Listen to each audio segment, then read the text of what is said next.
agafa mu kakiiko k'ebyokulonda empale byabakama ne banne zitandise okubeera nga zibalebera oluvannyuma lw'obunkenke obuliwo anti General Museveni munnange nga ensonda bwe zitutegeeza nti alina pulaani namutayiika ey'okubeera nga akola enkyukakyuka mu kakiiko kano ak'ebyokulonda Uganda Electoral Commission.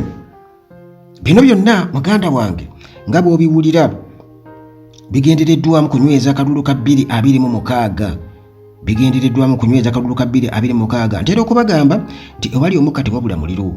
Omuntu bw'akolola omuntu kasitagira ng'omuyitako toddanga awo n'ogamba nti alabika nti oba kiki teyalidde kyamisana abo tebanywa caayi. Ayinza okubaako kyakulabula naye nga tayagala kulabisibwa nga akulabula. Kati General Museveni gye buvuddeko mujjukira ng'agamba nti akimanyi bulungi nnyo aba NUP babba akalulu akasoba mu kakadde akamu. Electoral Commission nevaayo negamba terina bukakafu ne General Museveni naye kennyini tabawanga bukakafu mbu naye ekyo munnange kyali kiraga butya Museveni bwe yeeraliikiridde akalulu ka 2026 era butya bw'atayagala kuleka jjinja na limu nga sirivuunule.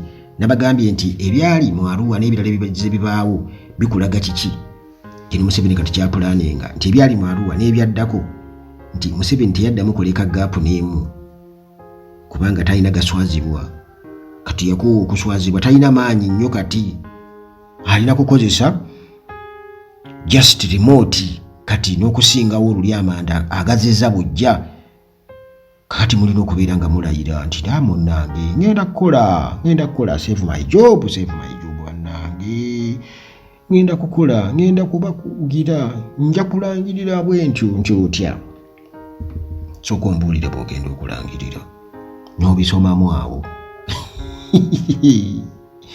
Kakati munnange Haji Haruna omusomi w'edduwa gy'ali nnyo wali e Bulumagi ku lw'Ejjenja era gwe nayo n'ebizibu by'enjawulo gendayo. Assalamu alaikum warahmatullahi wabarakatuh. Yenze Haji Haruna okusomi wa dduwa asangibwa ku Ejjenja. Gwe wenna ng'oli eyo olina ebikusumbuwa, endwadde ezitategeerekeka, nkola ku nsonga z'amaka, ebyenfuna, wabaagala okugenda ebitala w'amayanja obigobako tebitambula. Gwe wenna ng'oli eyo okozesebwa amagini, ensonga nja kugikolako. Mukubireko ku ssimu ezo era omusaleko mu buli ngeri yonna ajja kumalira. Kakati munnange General Museveni kigambibwa okuba nti akonsidaringa major shake up mu Uganda Electoral Commission oluvannyuma lw'okubeera nti nno alina obukakafu nti eno waliyo enguzi ey'amaanyi n'abantu okukozesa obubi ofiisi zaabwe ku kitongole kino ekya Uganda Electoral Commission okusinziira ku nsonda zino nga munnange ziri kumpi nnyo ne presidency wamu ne Electoral Commission okusalawo kusuubirwa mu bwangu enkyukakyuka zetwogerako General Museveni zagenda okukola nga tasalikako musale munnange nga bakayita emyezi mitono nnyo nga General Museveni kyajje munnange azze obujja kontrakiti z'abakulira akakiiko k'ebyokulonda kano mu January wano kwezaakolebwa. Munnange General Museveni bw'atyo mu mbeera ey'okwekengera era nga okwekengera kuzinga munnange kwongera okubeera nga kukula oluvannyuma mbu olw'okufuna ripooti eyava mu kunoonyereza kwe yalagira nti bakole okunoonyereza munnange nga balaga nti waliyo misconduct mu electoral body. Ripooti ng'era eno yakompayiringibwa poliisi, yakuŋŋaanyizibwa poliisi wansi wa Criminal Investigations Department CID newankubadde nga ekyali yakyama ekyali confidential naye bye baazuula bwe bityo muganda wange tebigenda kuleka kakiiko ka byakulonda kano nga kyekimu bye baazuula mu kunoonyereza. Munnange ffe tetubeerayo naye tetumanyi lwaki nti bakanoonyerezaako mu ssaawa eno tugenda mu kalulu. Kakati okusinziira ku chairperson Simon Byabakama wamu ne deputy we Aisha Lubega, bano babadde kyebazze munnange contract zaabwe bazizze obujja, babadde kyebajje bazizze obujja munnange essaawa eno. Ate ebintu bikyuse, bazzeeyo okubeera nga bakankana, atuukiika, appetite talina, mu mbeera efaanaganako bwetyo, kubanga enkyukakyuka gino Museveni zaasuubira okubeera ng'akola tebamanyi wezigenda kubeera nga zibaleka. Kakati ensonda zo zigamba nti bano officials abali mu bifo bya wansi bayinza munnange okusinga okubeera nga bagenda okubeera nga bakosebwa mu upcoming changes. Museveni nga agezaako okubeera nga akwata mu kakiiko ak'ebyokulonda ng'alaga omukono gwe ogw'ekyuma.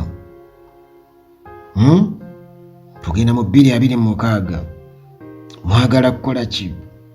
Mulowooza sibimanyi, tebyaliwo okwo kubanga bino byaliwo okwo naddala nga bakawandiisa ekibiina kya NUP kikakasiddwa.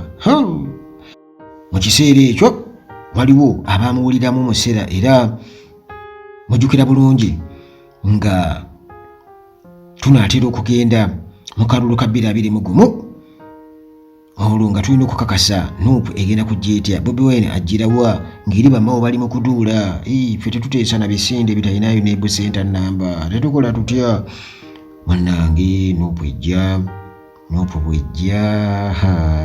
kati olwo nga balina okunoonyereza baani abali responsible. Era Uganda Electoral Commission Secretary Sam Lwakoojo oyo teyalutonda, spokesperson Jotham Taremwa naye muganda wange teyalutonda.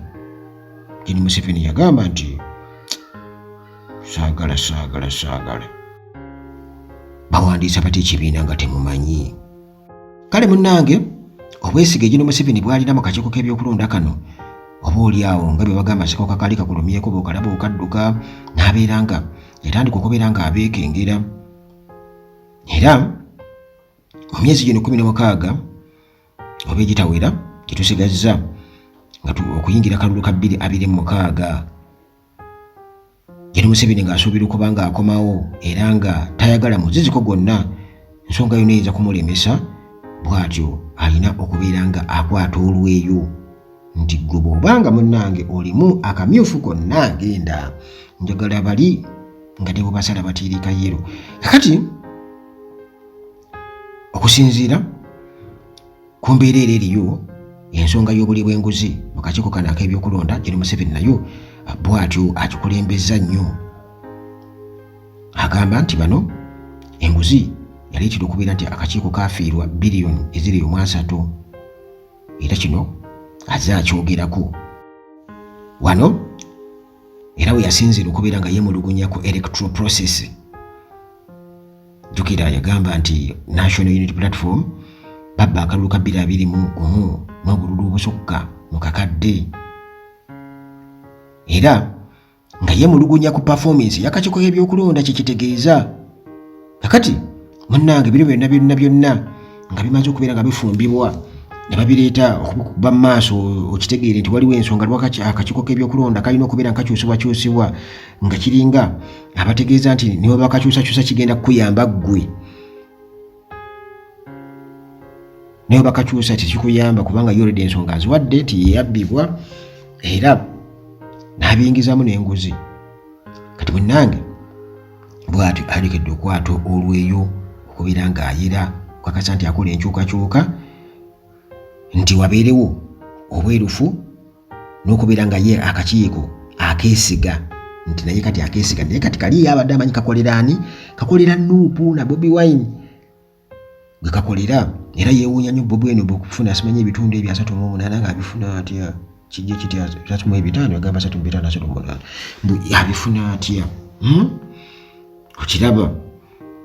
Kale muganda wange ffe tulinze gye tuli eno mu mikwesese ffe nga ba civilians bwe balangirira edda nti ebyokukulemberako ku Uganda tubyesonyiwe. Gye tuli eno tukola ki? Tulaba nga okwenyweza kugenda mu maaso bwe twolekera akalulu ka 2026 nti tusuubira muganda wange okubeera kagenda kubeera kazibu nnyo bwe tuba tukatuuseemu, era tetujja kugaana kugenda kulonda.